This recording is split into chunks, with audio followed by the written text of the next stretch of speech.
We usually try to look at issues that are fundamental. So let's try to advance that program. There is a fundamental subject that comes out of the parshas we've been reading, that comes out of the first part of the book of Genesis, Bereshis, that we need to actually explore. The reason this is current in my own thinking is that I happen to have very interesting correspondence with a Buddhist at the moment, and some questions that Buddhists ask about Judaism, Jewish Buddhists, revolve around this particular issue, namely the detail of the mitzvahs, right? Why each mitzvah is the way it is, why we do the specific practices that we do. In other words, perhaps you could phrase it this way: why is it not good enough to be wise and good in general? Many Jews ask this question too, incidentally. Why is it not good enough to be a good person in general, whatever that means in humanitarian terms? I'm not dealing with the question of why it's not good enough to be good on a humanitarian level, leaving out a divine or absolute source and obligate. I'm not talking about that. There's another problem. But this particular version of the problem is, why do you need to do the specific actions that we do? Particularly the ones that are hard to understand in humanitarian terms, what we call the chukim. Right, I tell you, you have to sit in a sukkah, you have to take a lulav, you have to eat a certain amount of matzah at a certain time. Technical deeds, you've got to hang strings on your garments, you've got to obligations and prohibitions that we do. Why are those necessary? How do those advance the project or the program of being a good person, of reaching spiritual enlightenment, as the Easterns would say? And that's an important question, and since many Jews ask this question, let's try to work on it. Are we together? Is that good? Yes? Why do we do the things that we do? Why do we have the specifics and the particularities that make up a Jewish program? Why is Torah study not enough? Why is character building in general not enough?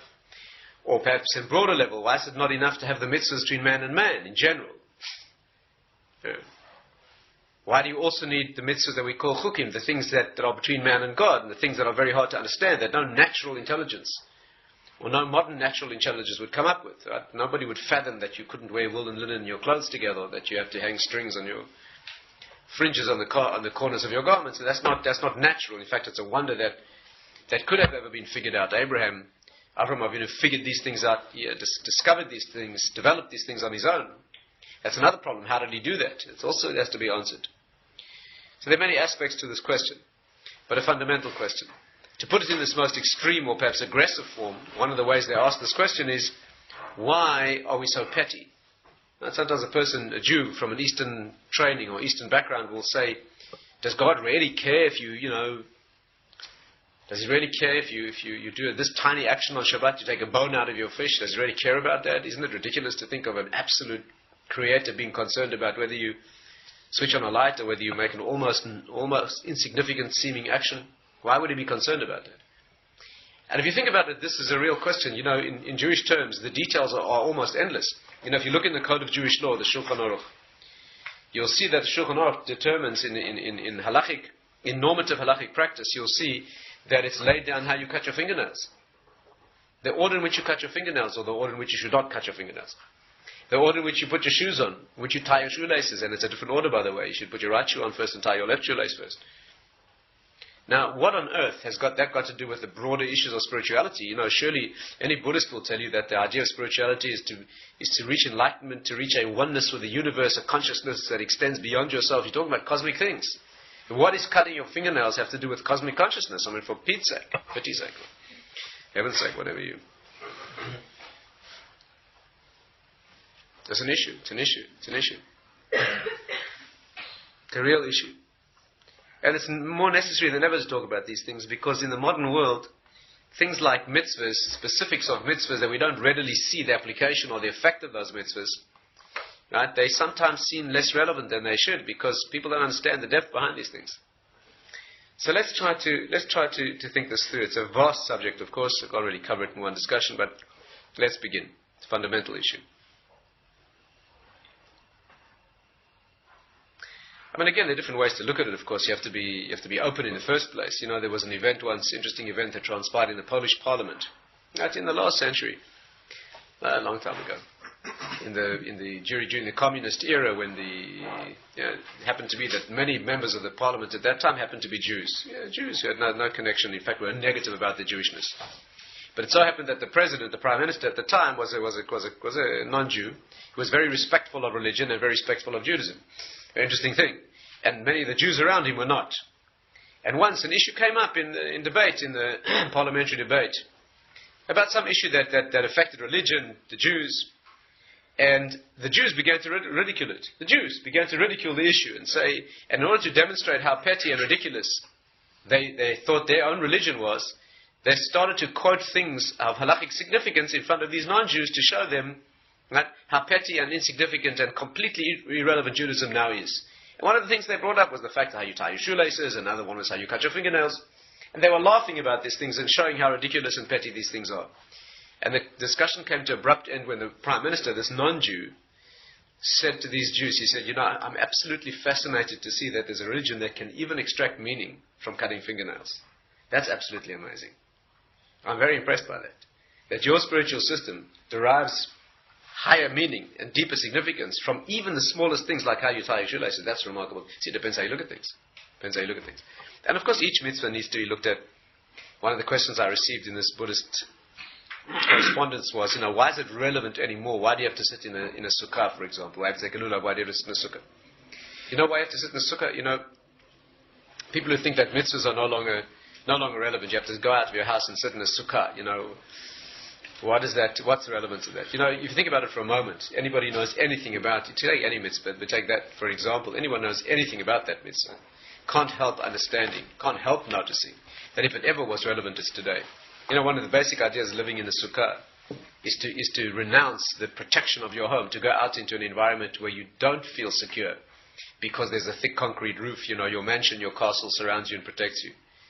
If that's less relevant today than it ever was, surely in the more materialistic and the more technological and the more accomplished the physical environment around you becomes, surely the message of going out into a flimsy structure where the roof is transparent and you see that that the real protection you're under, you remind yourself that the protection that you live under is something entirely different than the concrete and steel structure that you build.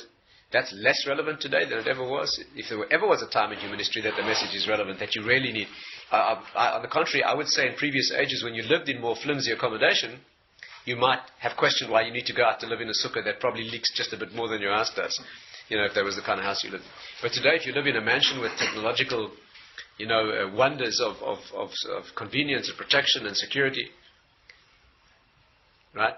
If there ever was a time in history where it's more relevant to go out into something that's natural, surely this is it.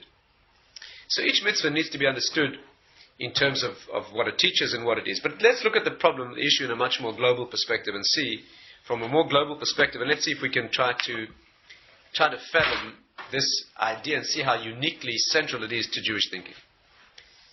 Let's begin with the following. Let's try to access it from this perspective. I try perhaps to show one or two different perspectives on this issue to bring out its meaning and its flavor. But let's perhaps try to access it like this.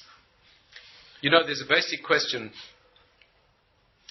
that can be asked about the pathway of Abraham in the world. Avraham Avinu, when he began this project that we now know as what we are, as Torah and Judaism, that unique view and teaching that brought the world what we represent, there's a fundamental question that can be asked. In fact, this is also a special meaning for me because only very recently my personal teacher was here and someone asked him this question, and because we've been discussing Buddhism and its relevance to Jews and exactly what is allowed and what is not allowed, so he gave a fuller discussion on this particular point. Let me try to convey to you what he said.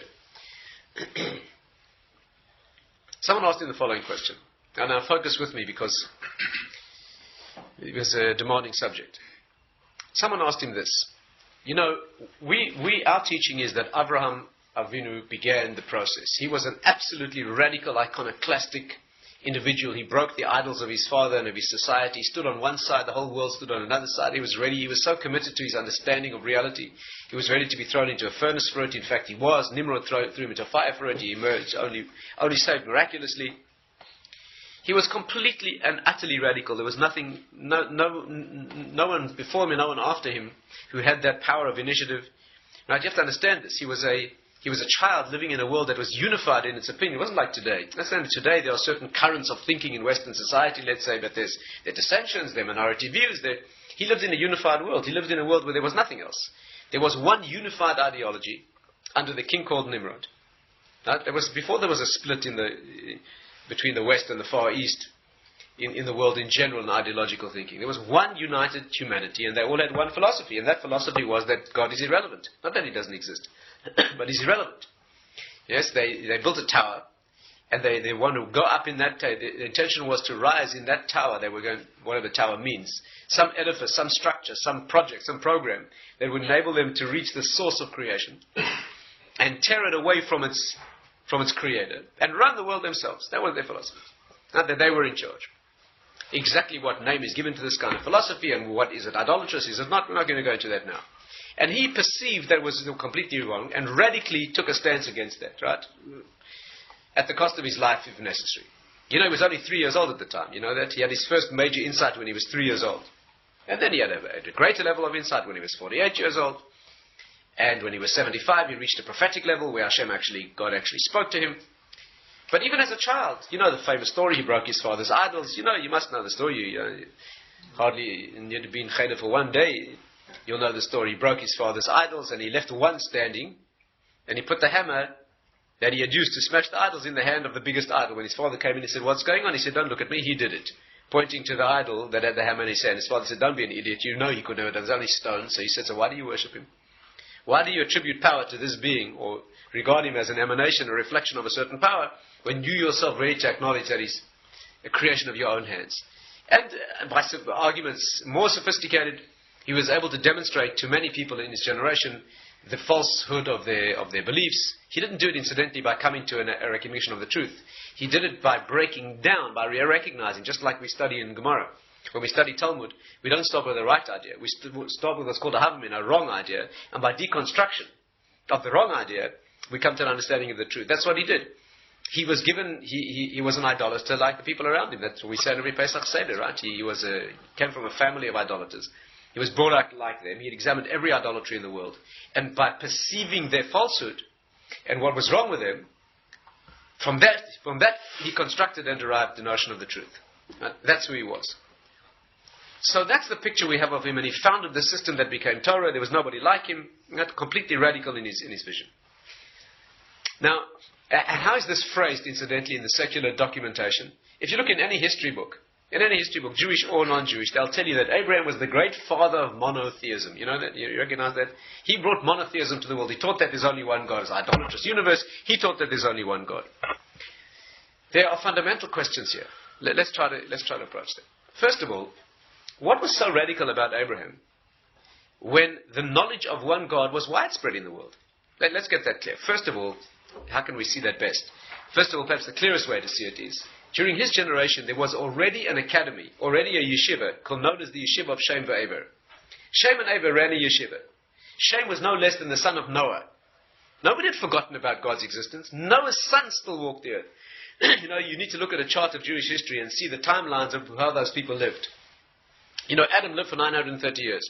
You know when the flood took place? The flood took place in 1648. 1,648 years after the creation of the world. By the year 2000 years after the world had been created, when Abraham was 48 years old, okay, at that time Noah was still alive. Noah was still alive. You have to understand this. This means that Abraham, who was born after the flood, met Noah. Yes, he met Noah. Noah had met Methuselah, who had met Adam. You're talking 3 or 4 generations from the first person who ever walked the earth. Who had forgotten? Again, let's just get this vision clear. Yes, it's not like people have this vision. Abraham came onto the scene in a completely in a devastated world, in a world where there's no knowledge of spirituality. No one remembered. No one knew that God had ever existed. a nation of pagans and idolaters, and he fathomed this idea for himself. What are you talking about? He knew, there was a yeshiva called Yeshiva Shem. Shem was busy teaching Torah. Shem taught Torah. It was completely acceptable Torah. Yaakov went to learn there. Yaakov Avinu, Avram's grandson, went to learn there for 14 years. Right? When Rivka had a question about a difficult pregnancy, she went to ask Shem, who was a living prophet, who was the Rosh Yeshiva of this yeshiva. They were teaching Torah. They were teaching Hashem's Torah at that time. What was great about Avram? What did he figure out that they didn't know already? First of all, he knew monotheism. To say that he brought monotheism to the world is nonsense. He didn't bring it to the world. Everybody knew that there was one God. The argument was whether he's relevant or not, whether he interacts with the world, whether intermediaries are active and have some power. Those were the discussions and the arguments. Nobody forgot that there was a creator. And the philosophy was Azal Hashem es Aretz, that God has left the world. He doesn't interact with us. He doesn't care what we're doing. We can take control. We can push him away. All those philosophies. But monotheism, that there is one ultimate God, the idolaters used to call him Elokai de Elohaya. That's what they used to call him, the God of all gods. They knew that he was there. They just weren't interested in him, that's all. They were interested in intermediaries, the ones who deliver the goods. We've discussed this under the subject of idolatry. So first of all, they knew that they knew about one God.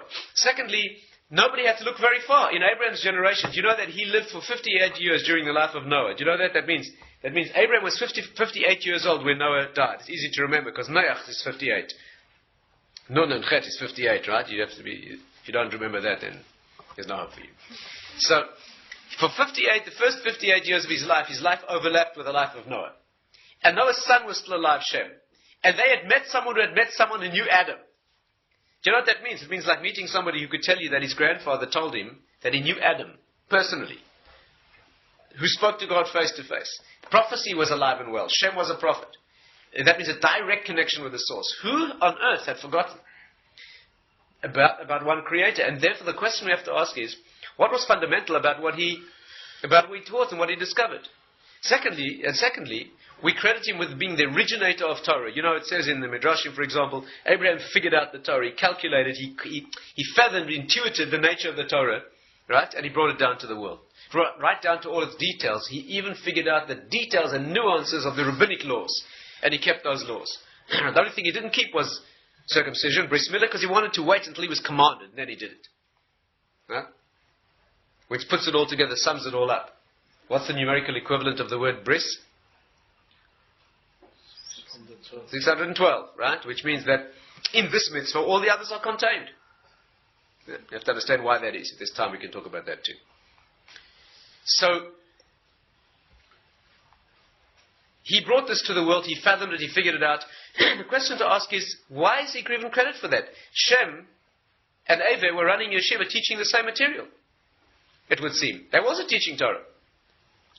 So what's the credit? What did he bring that they didn't bring to the world? Do you hear the question? Okay. Secondly, if he figured out Torah, and he was the great originator of Torah, and we go back to him, then why when Yaakov Avinu when Jacob was about to leave the land of Israel and go and live in Laban's house, he stopped off for 14 years to learn Torah in the yeshiva of Shem and Eber. What was wrong with learning Torah from Abraham and Yitzchak? His father Yitzchak had received the entire Torah. The Gemara says so, the Torah actually says so. He received the whole Torah, all the wisdom and all the knowledge of Abraham. In fact, you know, we have a tradition that some of his wisdom, up to a certain point in his conclusions, he sent to the Far East. Do you know that? We have a deep tradition that Far Eastern religion, in general, stems from seeds of wisdom that Abraham sent to the East. In fact, it's interesting. The source is, not to go into the details, but the basic source is the fact that it says that Abraham gave all he had to Yitzchak. And right after that it says that he sent sons that he had by a woman called Keturah, who was actually Hagar. He sent them to the East with gifts. The obvious question is, if it just said he gave everything he had away to Yitzchak, what gifts did he have left to give to the children that he sent to the East? And the answer is spiritual wisdom. Spiritual wisdom is a thing you can give even after you've given everything away. Just like a candle can light many candles, doesn't lose any of its glow. Yes, you can give all you have and still keep giving if it's in terms of spirituality. And therefore he gave all he had to Yitzchak in every sense. And he gave also, no contradiction to that, he gave the seeds of spiritual wisdom. In fact, it's written in sources like Rabbi Dr, for example, exactly what he taught them. He sent them with certain fragments of divine names, certain facets of the names, certain, not the side that we relate to, but the other, what's called the other side of those names. I'm not going to go into the details now. He sent them to the East. And these people carried the seeds of Eastern wisdom. Actually, technically what they carried was the work that he had done to elucidate Torah, stopping just short of his conclusions. Right? The conclusions that unify things, he left to them to work out. But he sent these gifts to the East. And these perceptions, these fragments of divine names and divine wisdom that he sent to the East became the foundation of certain trends of thought in Eastern thinking, which is generally much more spiritual than the technological, empirical, scientific Western way of thinking. Right? And that is what became certain of the more mystical or deeper traditions that the East has. So Yitzchak received these gifts of Torah, received the gift of Torah, and yet when Yaakov came to study Torah, and he needed to have an experience of Torah study before he went to live in the house of Lavan, he spent 14 years, and we know he never slept there. Right? He never slept. For 14 years he didn't sleep. And he went to learn Torah. The question is like this. First of all, why did he have to learn Torah there? Until then, it was good enough to learn Torah from his father and from his grandfather. Right? The greatest people alive. Why now suddenly does he have to spend 40 years? Because he's going to live in Lavan's house. He now needs 14 years in that yeshiva. What is wrong with his yeshiva? And furthermore, why did he not sleep for 14 years? Where he learned by his father, it doesn't say he never slept. The tradition is, how we know this? Because when it says he was traveling from the yeshiva of Shem to Lavan's house, it says he lay down to sleep. So the Mefarshim, with their super conscious ears, they hear he lay down to sleep means that was unusual. Until then he had not. So the previous 14 years that he was learning Torah, he learned an incredible masmid, as Rosh Shapiro said, it was a yeshiva without a dormitory. It's a yeshiva without a dormitory. Yeshiva Shem, there's no dormitory. But people didn't sleep. They didn't sleep. Doesn't mean he never closed his eyes. But he put his head down on the stender. And then had a nap perhaps for a few seconds, and he continued.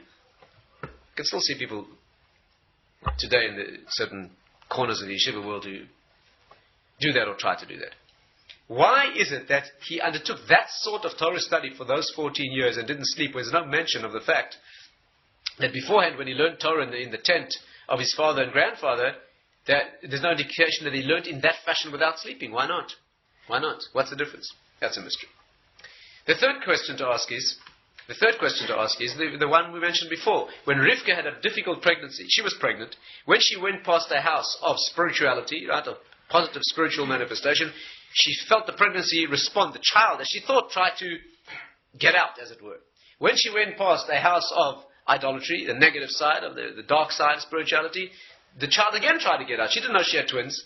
She didn't know there were these antinomial this duality within her womb. She thought she had a child and she couldn't calculate what was going on. Why is this child expressing, as it were, an affinity for the positive side spiritually and also an affinity for the negative side spiritually? What does that mean? In order to get elucidation of a situation, she went to ask Shem, a great prophet. She went to the yeshiva and Shem told her, he said to you, carrying twins, one is tending in this direction, one is tending in that direction. That's how she resolved the issue. The question is, why didn't she ask her father-in-law? Why did she ask her father-in-law? Yes. Yeah, she was married to Yitzchak. Avraham Avinu was alive. He was the greatest man on earth. Why should she go ask Shem? Huh? And one more question we can ask, a fourth question also not another way of accessing this same subject, and that is this. When the generation that built the tower, whose aim was to wrest control of the world away from Hashem, so they built this edifice, whatever it was, it's not understood literally as a city and a tower only. It's much more than that. Ir Migdal, the deeper sources say that Ir Migdal, meaning a city and a tower, represents the dark side of Jerusalem and the temple. Ir Migdal, yes, deeply always means, Ir means Yerushalayim, the city, and Migdal always means the Beis HaMikdash. Plenty of indications of that, like you see in Shir HaShirim, other places, is the Beis HaMikdash. The temple is called the tower, the Migdal. These people were building a city and a tower, meaning the dark variant, the dark side, the side that will bring you, just like the Yerushalayim and the Beis HaMikdash brings you to the center of Kedusha, they were building that which brings you to the center of spiritual contamination, right? So that they could, not just like, you have to understand the polarity here. Yerushalayim and the Beis HaMikdash bring you to connection with Hashem, in complete self-negation where you connect to the source. And that city and tower they were building bring you to connection with the dark side, detachment from the genuine source, in terms of self-assertion and the opposite of the ego negation that's required for the world of Kedusha. But that's what they were building. These people were their nefarious aim to take charge of the world and to bring it down into their own service and recreate it in their image, they were stopped or obstructed or threatened or offended by Abraham. Because Avraham Avinu stood against them and he taught that you're all wrong. Your whole philosophy, this whole culture is totally wrong. He stood against them, and they were so incensed and inflamed and threatened by this that they tried to kill him. The reason they threw him into the furnace was because of his violent opposition, his extreme opposition to this negative spiritual program that they had. And they would do anything to get rid of him, and they decided to kill him. The only reason they didn't kill him is because they couldn't. They threw him into the fire, and he came out alive. In fact, what they then said was, the Gemara says, they then said, look, we tried to kill him. He's anathema to our system. We can't allow him to be alive. But we haven't managed to kill him. So what do we do? They said like this. Fortunately, he's infertile. Avraham Avinu was 100 years old, right? He had no children. Sarah, his wife, was barren. The Gemara says not only, it said, Ein la vlad, it says in the Torah, she had no child. The Gemara says, Ein la beis vlad, she had no womb. She couldn't have a child. She was completely infertile. Not only was she much too old, but she could not possibly bear a child. She had no womb, right? The child was a real explicit miracle when he was born. So they said, look, this old couple, completely sterile, so let them oppose us philosophically, but when they die, that'll be the end of the problem. Preda zu akarahi. That's what they said. This mule is sterile. That's how I referred to Avraham Avinu. This mule is a sterile animal. Therefore, when he dies, he and his wife pass on. There will be no one to continue this philosophy that he teaches in the world about God and his involvement in the world and what he teaches, and therefore they just ignored him. But you see that they were prepared to do anything necessary to kill him. Why? Because he taught a philosophy opposed to theirs. The question we have to ask is, why were they not offended by Shem and Ever? Shem and Ever ran this yeshiva teaching Torah, right? Torah that ostensibly was completely opposed to their values. Why did they not try to kill them? Do you hear the question? There's no record anywhere that teaching of Torah that Shem and Ever represented was in any way offensive to this generation that was so set against it. Why? Why were they, did you hear the question? Why did they go to all ends to kill Avram who opposed them, but they made no move to kill or to terminate the activities of the yeshiva of Shem and Ever? These are the questions. Let's try to develop an insight into this issue, which I hope you'll see is absolutely fundamental to understanding what is actually quite humiliating how fundamental it is and we don't realize. Avram Avinu did not bring Torah to the world. He didn't bring Torah to the world. He didn't bring knowledge of God to the world, monotheism. That's not what he brought. What he brought to the world was the fact that transcendent world which is called Torah, yes, that which Hashem is connected to the world. What he brought to the world, to put it most bluntly, was the concept of mitzvahs. What he brought to the world was the concept that Torah expresses itself in action. Again, his radical idea, he's completely radical. If there was an iconoclastic idea, if there was a completely radical idea that he brought to the world, it's not that God exists and that he consists of spiritual wisdom and that there are spiritual teachings. They didn't need Avram for that. Shem and Ever were teaching that message. What he brought to the world was the fact that incredible wisdom that surpasses, that transcends the world, has to be expressed in your fingers and toes. Incidentally, can you see why bris milah, circumcision, is the most potent expression of this idea? Because the bris, the circumcision, represents a mitzvah stamped in that area of human activity which is the most earthy. Again, if there's a radical idea about Torah, it is that sanctity that transcends the world. That which is completely beyond human consciousness in its root has to be expressed literally on your toenails. But the deepest expression of it, perhaps, is this mitzvah of circumcision, which is taking the most potentially that mitzvah, that area, that most potently brings people down into the world of the animal and the earthy. Right? Judaism teaches that's what has to be sanctified, and in that mitzvah, perhaps more deeply than any other, all others are contained. Inasmuch as mitzvahs represent physical things that have to express spirituality, that mitzvah perhaps says it all. Incidentally, if you look at the mitzvahs, you'll notice that virtually all of them are physical actions. That itself is striking. If you tell that to a Buddhist, yes, or somebody whose main engagement is meditational, that's a remarkable thing. What kind of spiritual system is it that's expressed in physical action? Do you know how many of the mitzvahs are done with the mind? Only? Do you know how many? Very, very few. You can probably count them on one hand.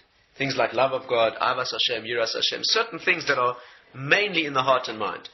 Chavis halvavas, the duties of the heart, duties of the mind, even those have to be expressed in action. But virtually all the mitzvahs. Virtually all the mitzvahs is something you have to eat, or hold, or sit in, or cut, or do as a physical action. It's a remarkable thing. Isn't that paradoxical? You're reaching up into the highest world, that world which transcends the physical entirely. And how do you express that? How do you express it? In your fingers and toes, right, in physical actions. Virtually all of the 613 mitzvahs are physical actions. Or prohibitions, not to do certain physical actions. Why? Why? That is what he contributed to the world. He didn't bring to the world the knowledge of a spiritual system, the knowledge of spirituality. The world was redolent, was rich with that knowledge. Right? Shem and Abel were teaching that very actively. What he brought to the world was the idea that spirituality has to be brought down and expressed in every part of the body, which sanctifies every part of the world. Let's try to study this a little bit more deeply and see how far it goes. You know, the word Abraham adds up to 248. Abraham adds up to 248. You know how many limbs and organs there are in the body? 248. His name means the fact that every part of the body, not the mind, has to be engaged in Torah. In fact, the verse says, Eile toldos hashamayim v'aretz, Eile toldot hashamayim v'aretz. These are the generations of the creation of heaven and earth. Behi bar am, in their being created. Behi bar am, right? So that has many meanings, that word. But one of the meanings of that word is Behi bar am, be'avraham. If you rearrange the letters of Behi bar am, it spells be'avraham, which means the world was created in and for Avram. Or put another way, for the 248 parts of the body that will express Kedusha in the world. He was the one who represents bringing Torah down into practical action. On the contrary, it's not that a mitzvah is petty and small. That's exactly what Torah is. That it seeks to express itself in the smallest detail of physical reality. Invests every detail of the physical world. Invests every nuance, every flicker of a human movement with a Kedusha, sanctity that comes from beyond the world.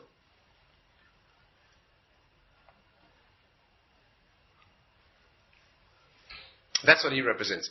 In fact, one of the sources, you can see it anyway, but there's no shortage of sources for this, but I'll give you one. It says, Baruch Avram lekeil elyon.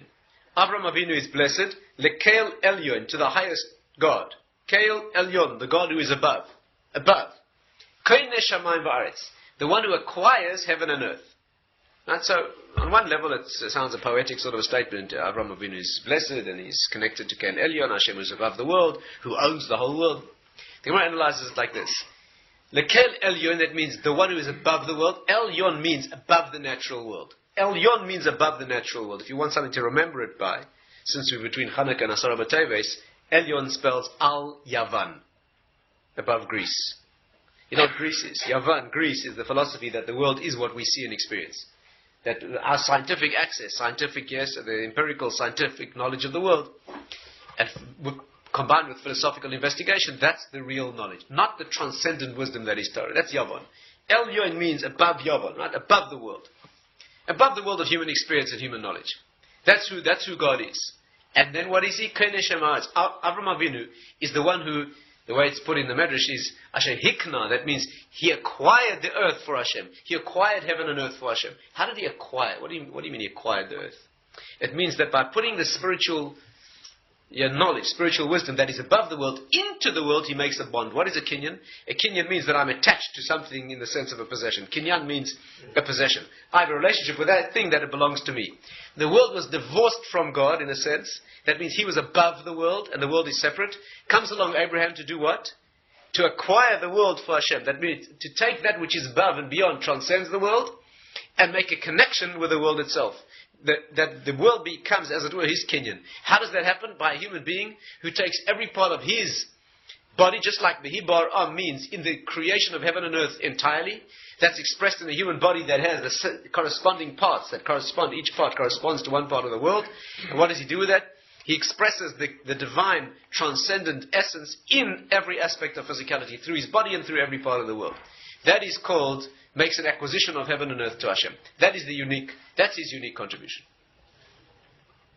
Let's try, to take this one step further, try to answer the questions we began with.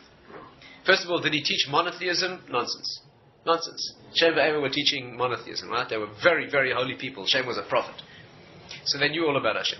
What they did not teach, what Shem and Eva did not teach, what they did not teach, is that spirituality, that elevated, rarefied, transcendent spirituality is relevant and has to be expressed in physicality. They didn't teach mitzvahs. What Abraham did, what he was unique about his path is that godly wisdom that is above the world.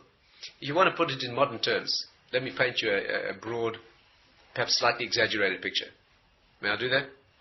Shem and Eva were sitting on the Himalayan mountaintops. They were in the Nepalese Himalayas, right? That's where they were. Tibet, maybe someplace. They were running this center of Eastern spiritual thinking. Valid material. They were teaching Torah. But it was in the rarefied atmosphere of the mountains. How were they doing it? In a way detached from the world. They were detached from physicality. They were celibate and ascetic in the sense of disciplining the bodies. They didn't sleep in that yeshiva. The body was not allowed to rest. The body was not given any pleasure or rest or sensual. It was disciplined entirely. And the spirit was separated from the body by the means of disciplining the body. And they taught the divorced spirit. They taught the Torah of the spirit that is divorced from the body. And that is why, listen carefully, that's why the people who built that tower and foisted that philosophy on the world, right, that is why they had no concern and no problem with the people running that yeshiva. What did it bother them that there were people sitting on some Himalayan mountaintop teaching spirituality? On the contrary, it's wonderful, it's quaint, it's enlightening, it's all sorts of things. As long as you don't threaten me and my practice in the world, you don't tell my body what to do, I don't mind. They were threatened by Avraham Avinu because he came and said, you've got to live this way with your body. This is what you have to do. You have to behave this way. You have to use your fingers and toes and your tongue and your every part of your body. You have to use this way. That they couldn't stand. That they were ready to kill for. Do you understand? But that there was a rarefied spiritual teacher someplace talking about incredible spiritual insights. Right? What's wrong with that? That was not Avraham Avinu's path, and that was not threat to them. And you can readily see the answers to the other questions too. Why did he need to study in that yeshiva before he went to Laban's house? Let's try to understand this a bit more deeply. You see, the feature of that spiritual wisdom that Shem and Eva were teaching, the feature of that type of mountaintop isolation, meditation type wisdom, when it's not connected to the body, is exactly that. It's divorced from the body. Think about this for a moment. Let's explore this. You know that in all spiritual systems throughout the world, there's a notion that to be spiritual, you have to deny the body. Deny the body. You have to negate and deny and abjure the body to become a celibate and ascetic. Wherever you look, whether it's Christianity, the way to the spirit is to become a monk or a nun and live in a celibate, ascetic environment. No alcohol, minimal food, minimal speech, minimal rest, Muslims are not allowed to own alcohol. Do you know that? Muslims, not allowed to own alcohol, not drink. Own. I know that because when I got to Israel the first year, I had some very expensive whiskey just before Pesach. And I didn't want to pour out the whiskey, so I went to Abu Ghosh. I lived next to Abu Ghosh, and I tried to sell my whiskey to an Arab in Abu Ghosh. I knew he wasn't allowed to drink it, so I thought I'll sell him the whiskey, and I made him an offer. An offer he couldn't refuse. I'll sell him the whiskey, and I'll come and pay him back more to buy back my own whiskey after Pesach. What's the problem? It'll be safe with him. He's not allowed to drink it. The Arab told me he can't buy it from me. He's not allowed to own alcohol. I had to go to a Christian moshav where they tried to convert me to Christianity. I had to pour out the whiskey. I mean, this is how I know. So you'll find that in every system throughout the world, they understand that to become spiritual, the body's a conflict, a contradiction. In Christianity, there's a tremendous tension between activities of the body and marital involvement, for example, and the spirit. Tremendous conflict. In many systems, there's a concept here. We have it in Torah. When Esau was blessed, when Esau was blessed, the blessing he got, Yaakov got the blessing, mitala shamayim umishmanei haaretz. The blessing for you is the dew of heaven, meaning the spiritual world above you, and the fat of the land. The combination of the two. Esau's blessing was mitala shamayim me'al. For you, the dew of heaven is above. Al, like elyon, above. You want to become spiritual, you have to leave the physical behind. Because if you try and take the physical up to the spiritual, it will sully and contaminate and soil the spiritual. You have to, and the way you do that is you discipline physicality. You beat the body into submission. You do not allow it to speak. When the animal and the bodily is suppressed, then you can fly spiritually. And you see that pervasive pathway throughout the world. Throughout the world. In Judaism, even in Eastern systems that don't teach that you have to be a monk or a nun or celibate, they often engage in temporary phases where they enter that zone in order to learn that message. That's not necessarily invalid, by the way. Even in Judaism, we have temporary expressions of this in order to, a Nazir, for example. A Nazir is a person who has to renounce wine for a certain period of time, right? In order to teach himself to make an adjustment, pull himself to one extreme, even though Judaism is the middle path. But sometimes, the Rambam says, like a tree that's growing crooked, sometimes you have to tie it down crooked in the opposite direction for a while before you release it, and then it grows straight. And when this Nazir doesn't drink wine, yes, what's most significant is that when he comes at the end of the Nazirus and he drinks wine again, he has to bring a sacrifice to atone for the fact that there was a time during which he didn't drink wine. That's how Judaism sees involved with the physical, that if you renounce the physical, you have to atone for that, because the physical is your vehicle to Kedusha, to spirituality. Of course, sometimes one needs abstention in order to discipline, but that's the concept. And therefore, these two are locked in a death struggle, the body and the neshama, the body and the spirit, and therefore the one must be renounced and suppressed in order to express the other. Now, when Yaakov went to Laban's house, what was happening was like this. Let's try and get a handle on this. You know who Laban was? Laban was a swindler and a cheat and a liar, but he was one of the most high spiritual individuals who ever lived. Do you know that? Laban was one of the greatest spiritual giants who ever lived. I'll just give you two indications of that. First of all, you know he was the same soul as Bilam. You know that Bilam was a reincarnation of Laban. Yes? And Bilam, we know, was the highest prophet, right? In many levels, he was as high as Moses and Moshe Rabbeinu. How do we know that he was the same neshama? Is because when Bilam came to curse the Jewish people, riding on his donkey, right? You remember it says, Tilchatz regel Bilam el Akir. She pushed the leg, Bilam's leg, against the wall. Yes? The donkey. So the Mefarshim asked, what wall? What's so significant that the donkey pushed his leg against the wall when he was riding? The wall was the wall of the Matzeva, the monument that they built, that Lavan previously had built as a testimony to the fact that he had made a treaty with Yaakov that he would never pass this point of this monument in order to harm Yaakov, and Yaakov undertook that he would never pass it in order to harm Lavan. Lavan had built that monument, declared that he would never pass it in order to harm Yaakov. That was the monument. When Bilam, who was an incarnation, another version of Lavan, was on his way to pass that monument to harm Yaakov, the donkey reminded him, "You are about to break your oath." That's the connection. It's one of the sources from which we know, explicit source from which we know, that Lavan and Bilam were the same individual. Incidentally, the word Lavan in Kabbalistic thinking means from the highest spiritual world. Lavan's not just a name meaning white. Interesting name for a black god. Huh? It's called Lavan. It has many meanings. But one of the meanings is, Kabbalistically, Lavan always means the highest world. Can't go into detail now. Just give you an example. Lavan always means, when a Sefer Torah is written, it's written black on white. But the white is the background. The white's where you begin. The white's the source. The black is the specific and the detail manifest against a white background. Lavan always means, certain Kabbalistic worlds, Lavan is the highest of world. Lavan, white contains all the colors. White's the unification of all the colors. The place before differentiation begins. Talking about an incredibly high place. So Lavan was this amazing spiritual giant. And in the world, he was the lowest individual you can imagine. He was an absolute cheat and a liar. In fact, he was a complete inveterate liar. He couldn't say truth. What does this mean? What does it mean? You see, a person who lives in the world of the spirit, where it's not connected to the body, that's what's called a lie. What is a lie? A lie is that inside me, in the inner wisdom is a particular version, but what's expressed, yes, what I express in the world is the opposite. What's a lie? A lie is something where, what's the nature of a sheker? Sheker, the word sheker is the opposite of the word kesher, Kesher means to join things, where the source and its expression are correctly joined. One loyally expresses the other. Sheker is where that's broken. Yes? Where I have something inside, but what's expressed is the opposite. The ultimate version of a lie is when I live one thing internally and my life in the external is a contradiction to that. Right? It is not expressed. My body does not express what my mind is. That's who Laban was.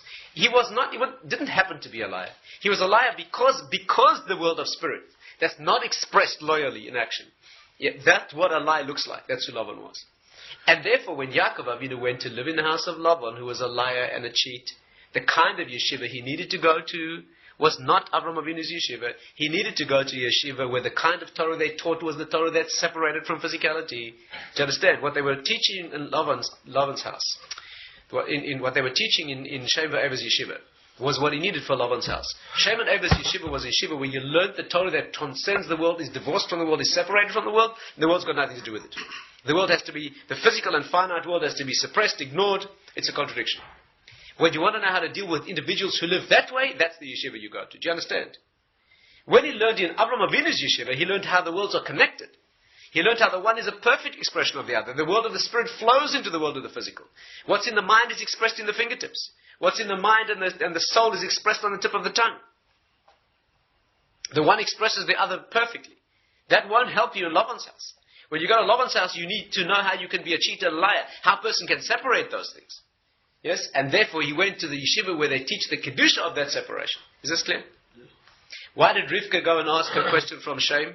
Why did she not ask from Avraham Avinu?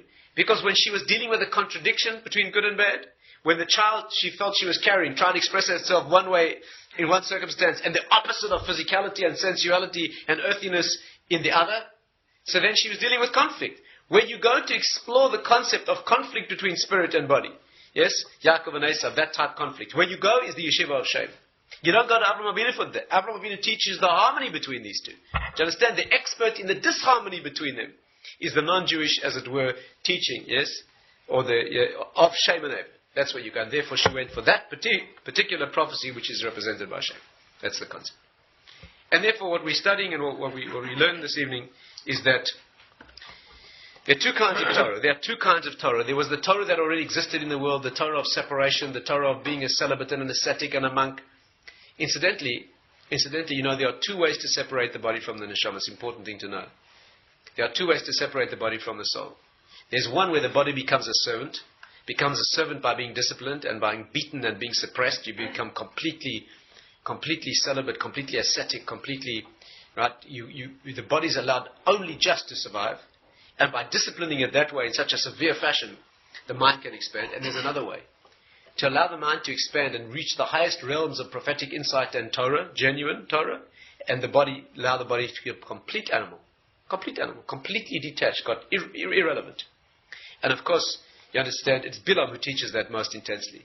Do you know the contradiction in Bilam? The contradiction in Lavan we discussed. The contradiction in Bilam is that he was the highest prophet who ever lived. You know, in many levels he was as high as Moshe. In one way he was higher than Moses. In one way he was higher than Moshe Rabbeinu. He's compared in many writings to Avraham Avinu, to Abraham himself, the founder of the whole process. Prophetically, he was as high as Moshe Rabbeinu. And in the physical world, he was so despicably, unbelievably, inexpressibly low that I'm almost... Some of the kinds of things that he did physically, one can't even talk about. Just as an example, and only to say the minimum, our sources say that he married his donkey. He married his donkey. That was his physical wife. How we know it from the Psukim, because, and you notice, incidentally, not only, it's virtually explicit in the Psukim, and as the Gemara may explain, but not only that, you know that all the greats of spiritual history, Avraham Avinu, Abraham rode a donkey. It was a male donkey. The Mashiach will come riding a white donkey. You know, donkey always represents the material, the world of earthy physicality. Chamor in Hebrew means chomer. Chamor in Hebrew means a donkey. The literal construction of the word is chomer, the material. What does it mean to ride a donkey? What does it mean to ride a donkey? Who cares what the Mashiach rides?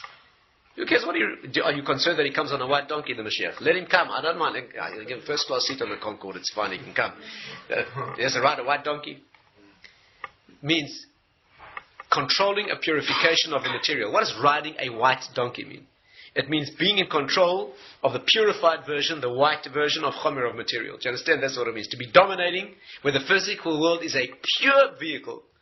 Yes, for his progress. That's what it is. Bilam doesn't ride a donkey. A chamor, he rides an aton, a female donkey. And the Medrash says exactly what he... That question becomes this: how can a person reach a level of prophecy as high as Moshe and descend to bestiality on the physical level? How does that work? And the answer is, it's a Torah of separation, of divorce. The higher level can be in the highest worlds. The body is a completely separate entity. Completely separate entity. Either it's allowed to become have complete animal, like in the case of Bilam, or in the case of Shem and Eber, there's an ascetic discipline of the body, where the body is disciplined carefully in the ultimate act of precious, of separation from the body, so that the mind can be free. Either of these two versions are possible, but they are versions of separation, divorce between the two worlds. That is what it is. Let's just spend a minute or two and take it one drop further. Can we do that? Yes? I hope you're not going anywhere. I hope. I presume and I hope.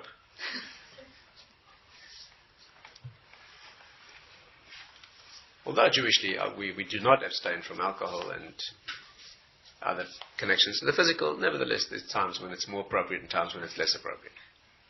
Now, incidentally, while we're on that subject, do you know what the meaning of wine is? Do you know what wine means? Do you know what wine means? You know, in the question of celibacy or asceticism, leaving the world, alcohol plays a major part. It's not only food and pleasure, alcohol is a specific thing. Do you know in Judaism, we take alcohol at every moment of transition from physical to spiritual?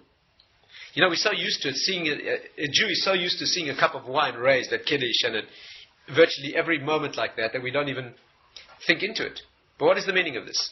How does the non-Jewish world in general respond to the question of alcohol?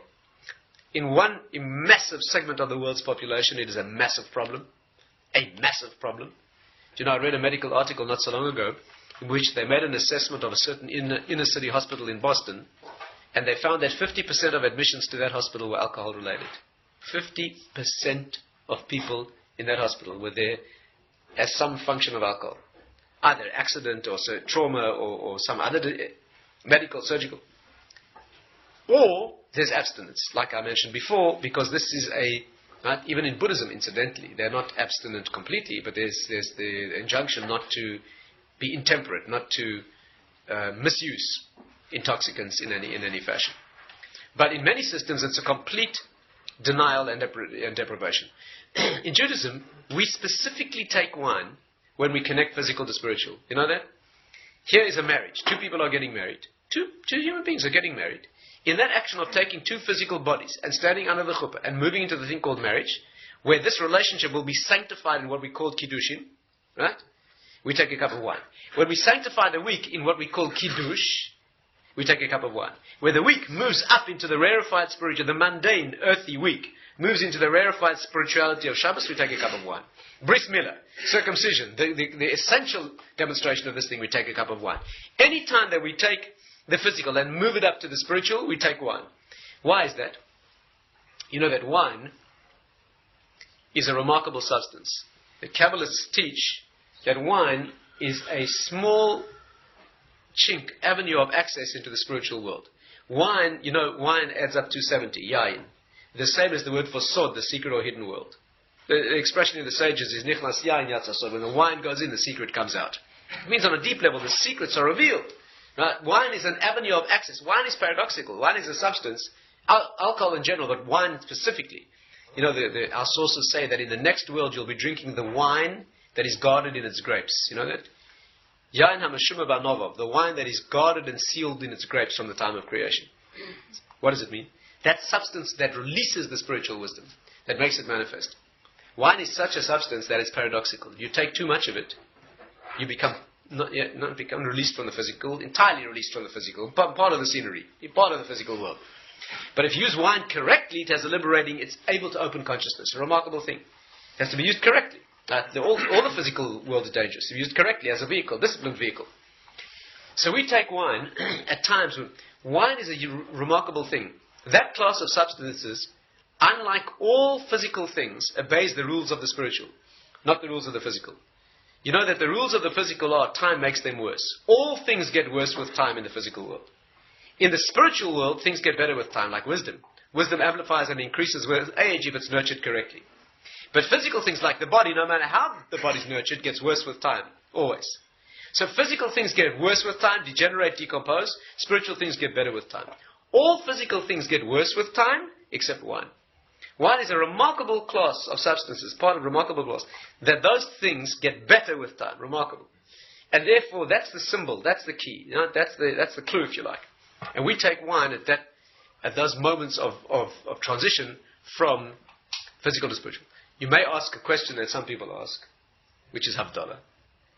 Havdalah is when we make the separation between Shabbos and the week, Saturday night. When we go from the Kedusha, the spirituality, down into physicality, we take a cup of wine. Isn't that problematic? But I'm not going to go into detail, just indicate there are no exceptions in the spiritual world, of course. Well, the meaning of Havdalah is when we go down from the Shabbos to the week, That is called a Yerida Tzorech Aliyah in Kabbalistic thinking. It's a descent for the purpose of ascent. The reason you're going down out of Shabbos is to engage a week of physicality so that you can work and develop so the next Shabbos can be higher than the previous one was. This is a process of elevation. How do we do it? By going down into the mundane. That's exactly what a Jew is. On the contrary, that demonstrates our message perhaps even more sharply. We take wine when we leave the physical, use it as a springboard and leap into the spiritual. But we take a cup of wine when we go from the spiritual down into the physical and engage it as a vehicle, right? Do you understand? That is an expression of Jewish Kedusha. That's what we do. Not only because we're going to use it and get higher than we were before, but the very act of engaging the spiritual, the very act of engaging the physical in Jewish thinking, it means to be investing it with Kedusha. Wine is as appropriate there as it is at the moment of separation. Do you understand? This is what's happening. Let me add one more detail perhaps and we'll close with that. Yes, you have patience for a couple of minutes? Yeah, sure. Let me add one more detail that I hope will express it even more clearly. You know on Shabbat, we have a prayer called Nishmas. Nishmat Kol Chai, right? You say that on Shabbat and Yom Tov and Chag. In fact, you have to say it. You have to say it then. It's not, even if you leave not that any of you would ever dream of coming late on Shabbos morning to shul, but if it happens through very rare, exceptional, unavoidable circumstances and you have to leave out part of the Pesukah Zimra, you cannot leave out Nishmas. Right? It's one of the essential things you have to say. Now, Nishmas contains a remarkable Nishmas contains a remarkable apparent contradiction.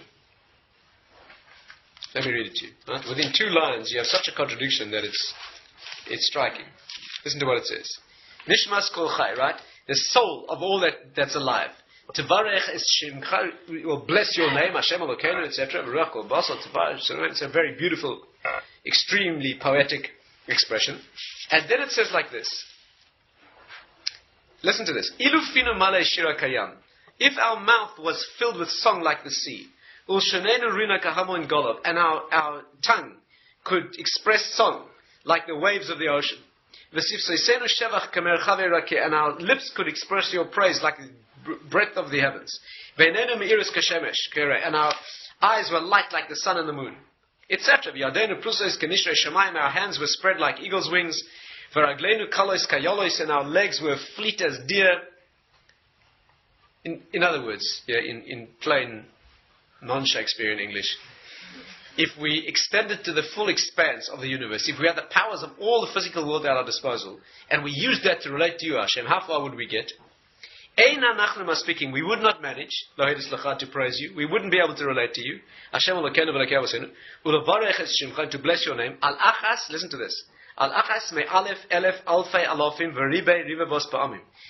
Loosely translated, it means we wouldn't manage a thousandth of a thousandth of a thousandth of a thousandth of a millionth of a 10,000th of a 100,000th of a millionth, right, of what is appropriate, and I probably minimized it there, of what is the appropriate praise that needs to be said to you. Listen again.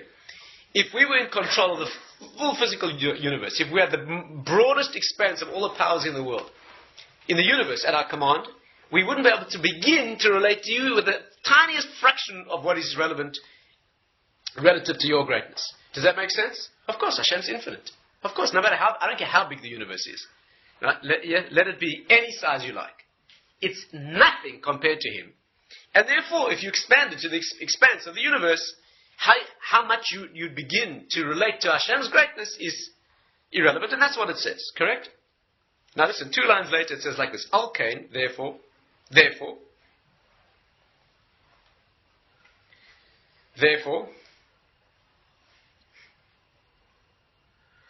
Evarim shipalaktam banu, the limbs that you have given in our body, these physical things that we spoke about a moment before, v'ruach neshama shenafachta b'apenu, v'loshin, the breath in our nostrils, v'loshin asher, and the tongue in our mouths, the very parts of the body we spoke about a moment before.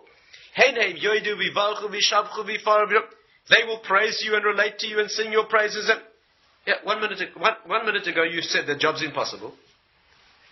You hear this contradiction? Let me speak it out clearly. If I had the full expanse of the physical universe at my control, how much would I be able to talk about you, Hashem? Nothing, irrelevant. A millionth of a millionth of a millionth of a nothing.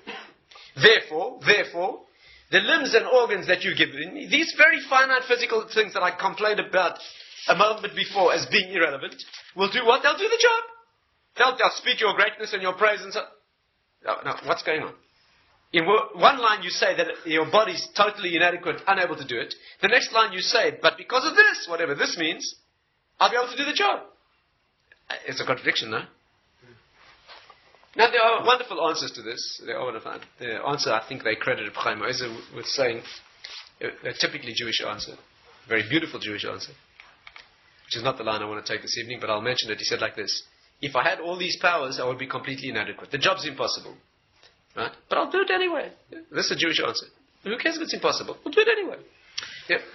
The Jewish approach is, like the Bala Musa say, ask not if the thing is possible, ask only if it's necessary. If it's necessary, you do it. Nothing's possible in the first place anyway. It's not you who does anything in the first place. This is a Jewish approach to life. I've got an impossible job facing me. Let's get that clear. It's clarified, okay? My body, with all the expanse of the universe, completely impossible. I can't even begin the job. Therefore, I'll do it. I'll do the job. That's a very remarkable Jewish idea. On the contrary, it's because it's impossible that I'll be able to do it. It's because I don't act any way it's you that I can do anything. Okay, that's not the answer I want to give this evening, although it's worth pondering. The answer I'd like to share with you this evening is this. Listen carefully. Nishmas Kol Chai, this prayer is a unique prayer. You know what it is? Nishmat Kol Chai, the neshama of everything that's alive. The soul of everything that lives. Which soul are we talking about? Which soul are we talking about? This prayer is said on Shabbat. This is the prayer of the Neshama Yesera. This is the prayer of the extra soul that invests a Jew on Shabbos. Let's study this amazing idea. You know, on Shabbat you get an extra soul. What's called Neshama Yesera, extra soul. It does not mean another soul. You don't become schizoid on Shabbos. Okay? It's not what it means. Some people think they can eat twice as much on Shabbos because there is two Neshamas. So you can eat more. You're not going to put on weight because it's divided between the two. That doesn't mean that. You don't become a schizoid. Neshama Yesera means more Neshama. It doesn't mean another one. It means more Neshama. On Shabbos, there's more Neshama. What does that mean? What does it mean? Listen carefully, it's an amazing thing. Neshama Yesera means that on Shabbos, the Neshama invests the body more. What do you mean, more Neshama? How can you have more soul? It means your body is invested more deeply with Neshama. Neshama Yesera means that on Shabbos, what happens is on Shabbat, when you move up into the realm of spirituality, the body moves up. A Jewish body. Do you know why it's true that on Shabbos you should eat more, enjoy more pleasures? Do you know how we celebrate Shabbos? One of the things we do on Shabbos is engage in more physical pleasure. Better food, more food. What does that got to do with spirituality? And the Jewish answer is everything. Because on Shabbos is a day where more physicality can take spirituality without being dangerous. Do you understand? Again, you need a delicate balance of food, wine, the pleasures of the body, very delicate balance. Because too much of those, this body ceases to be a vehicle and starts taking over. The non-Jewish world's quite correct about that. It's very dangerous. This Jewish program of using the body as a disciplined vehicle so that the rider gets to his destination and the vehicle is sanctified is a dangerous business. And therefore you do use the body and you do give it its pleasures, but it has to be disciplined and careful. On Shabbos, when there's more than soul, there can be more body. Are we getting somewhere? When the neshama is more potent, it can invest the body more deeply. You can eat more on Shabbos and not be brought down. That's the non-Jewish conception would be the holier you get, the less of the body must be allowed to be around. May be allowed to be around. The Jewish concept is the holier you get, the more body you can express, and it's safe. Neshama Yesera means, am I making some progress? Neshama Yesera means that on Shabbos, when the neshama goes more deeply into the body, then those finite limbs and organs can say praises that were previously impossible. That's the point. Under normal circumstances, living in a human body, meat, flesh, tissue, a body that contains its own excrement as low as you can imagine. That is animal. That's going to relate to Hashem? Impossible. But that Jewish idea, that's not impossible. But on Shabbos, the beauty is, the concept is on Shabbat, that day that connects the finite with the transfinite world. On that day, the body that previously was limited in certain dimensions to a certain animal level. It's not that the soul distracts itself on Shabbos. On Shabbos, it's the body itself that can be raised to a level.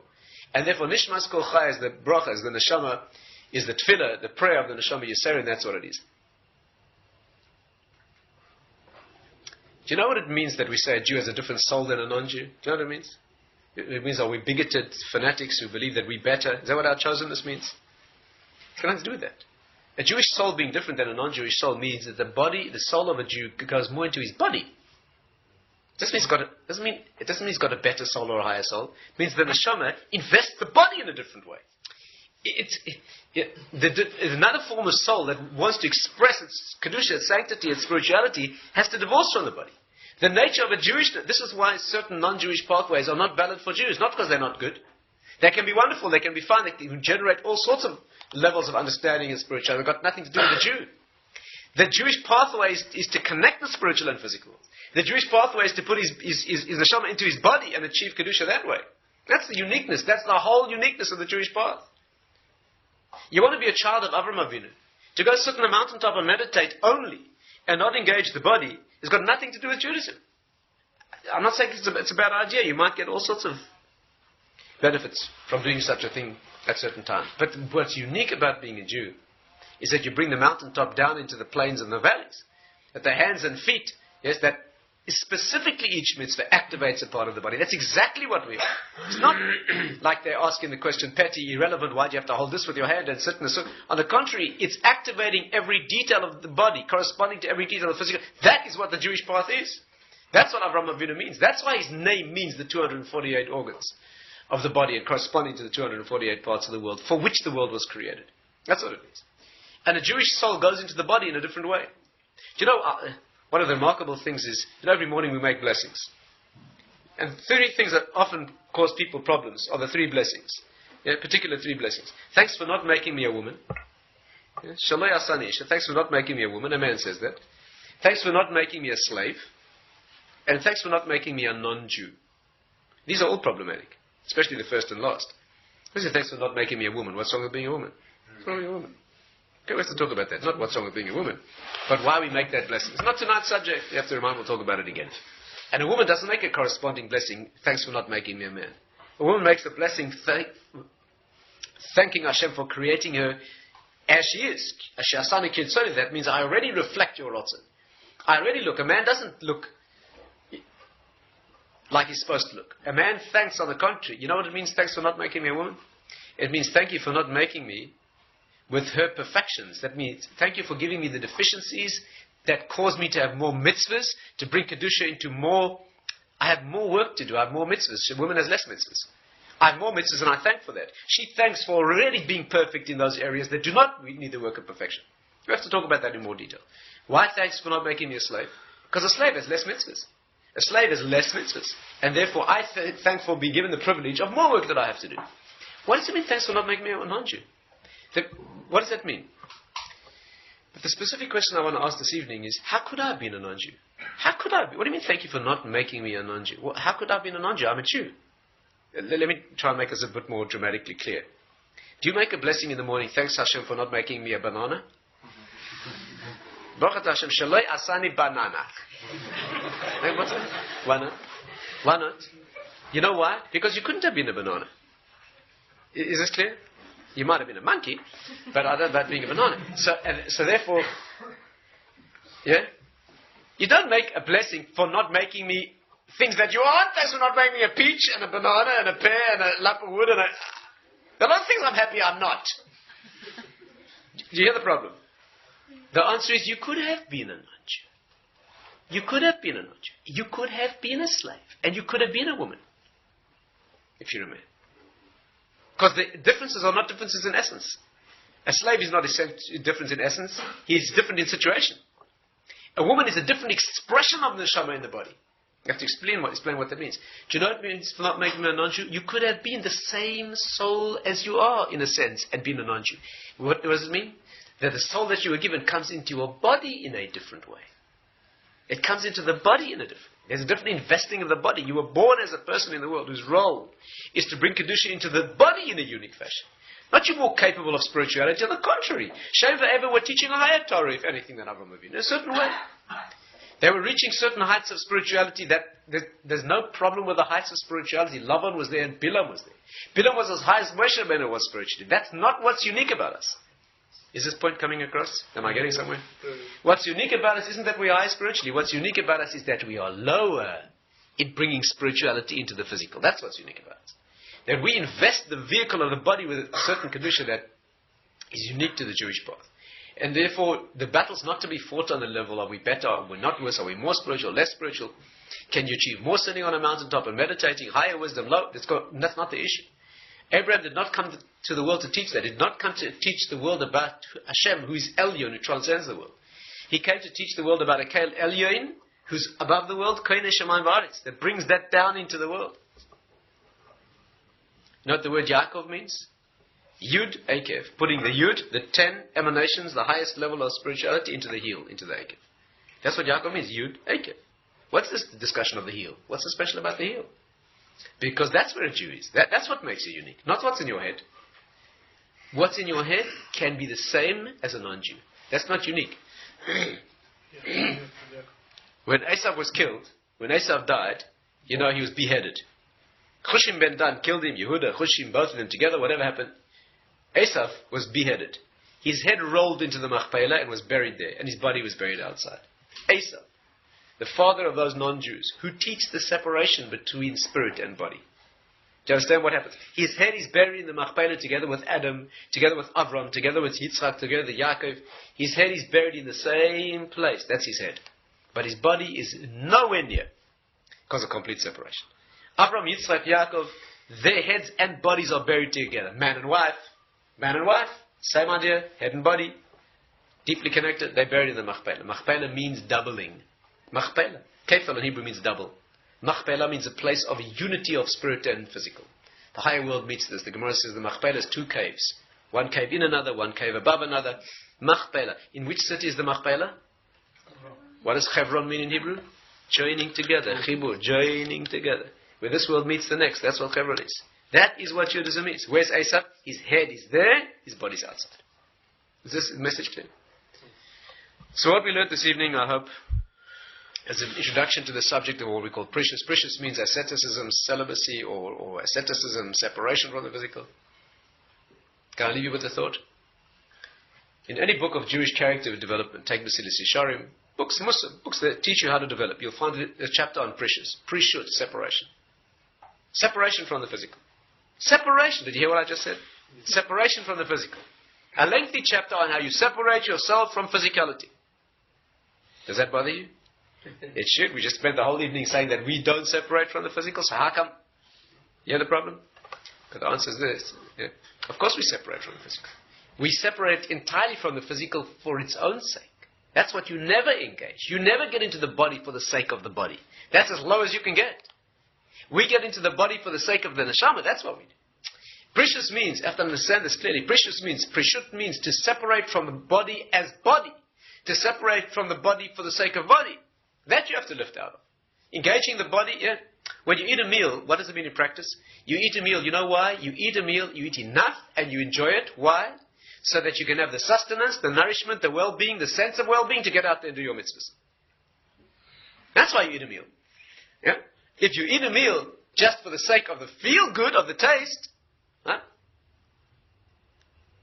That is completely unacceptable. From that you be perished. From that you separate. Eat food because it's good, only because it tastes good, for the pleasure, the physical pleasure. What does that have to do with the spirit? That's not going to elevate you, that's going to bring the spirit down. But when you eat food and enjoy it, and engage the spirit, the physicality of the world, and drink the wine, and engage the body in all that it must be engaged in, and you do that to bring spirituality to the world, whether it's in marriage, which is bringing a new soul to the world, whether it's food, which is bringing your neshama into the world, connecting it with your body, so you can produce what you have to produce spiritually, bring a neshama into the world that way, so then of course you engage physicality. But we certainly separate from physicality where the physicality is an end in itself. Is this distinction clear? That is exactly what we do. We do engage the body, of course. We don't separate from that. We engage it. And of course what happens is you elevate the world. When you eat food, you elevate the food. Because when the food is absorbed into a body that then goes and produces mitzvahs, learns Torah, produces mitzvahs, changes the world, elevates the world, the food has become part of that spirituality, the body and the food. Every chicken prays, you know that? Every chicken davens to be eaten by a tzaddik. Every chicken prays that it should be eaten by a righteous individual. Why? Because then it's absorbed. What happens then? The inorganic world is absorbed into the plant world. The plant world is absorbed into the animal world. The animal world is eaten by... It's the only reason you're allowed to eat meat. Eating meat is a very problematic thing. Not ideal at all. Wasn't allowed before the flood. Will not be allowed again in the future. But when you eat meat, what it's doing is elevating the whole chain, the whole process of the physical through the plant, through the animal, into you. For what purpose? To produce the spirit.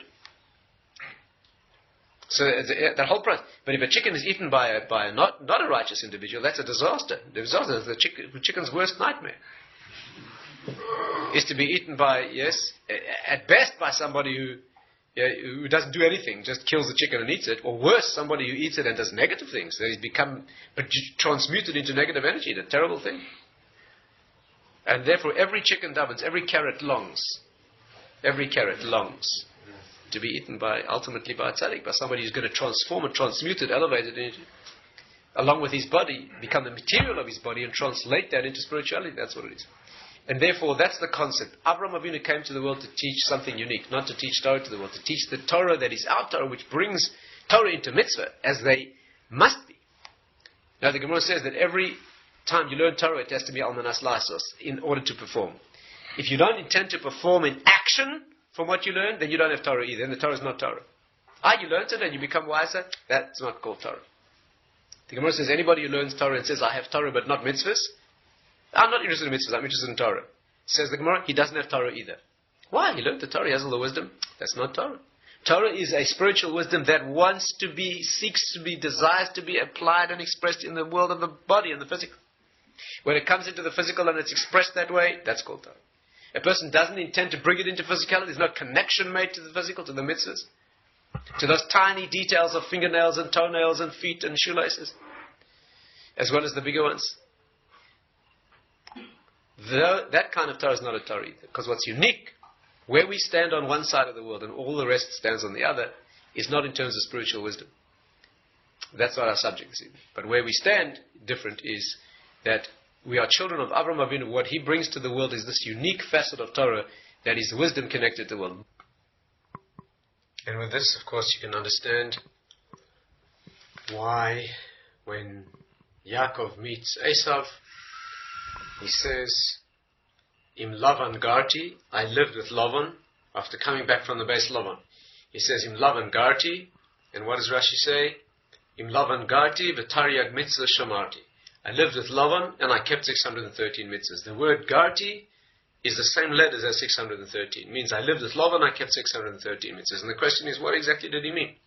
Did he mean I lived with Lavan, a liar and a swindler and a cheater, an evil individual, and I remained positive, I remained spiritual? What did he mean exactly? I'm still an Orthodox Jew? That's not what he means.